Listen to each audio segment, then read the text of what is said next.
Russia ద్వైపాక్షిక చర్చలకు సానుకూలంగా స్పందించని పక్షంలో అమెరికా జోక్యం చేసుకుని గట్టిగా స్పందించాలని ఉక్రెయిన్ అధ్యక్షుడు జెలెన్స్కీ కోరారు.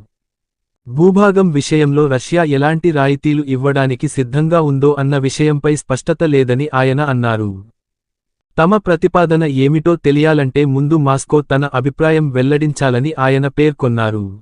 జకర్పట్టియా ప్రాంతంలో రష్యా జరిపిన దాడిలో అమెరికన్లతో సహా పలువురు తీవ్రంగా గాయపడ్డారని జెలెన్స్కీ తెలిపారు. ఈ యుద్ధాన్ని ముగించేందుకు అర్థవంతమైన చర్చలకు వారు సిద్ధంగా ఉన్నారా అనే విషయంలో ఎటువంటి సంకేతాలు వెలువడలేదని అన్నారు.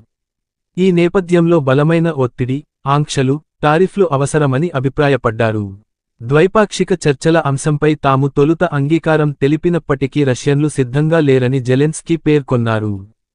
అదే సమయంలో చర్చలకు వేదికగా ఎంపిక చేసిన బుడాపెస్ట్ కూడా ఒక సవాలే అని ఆయన అభిప్రాయపడ్డారు.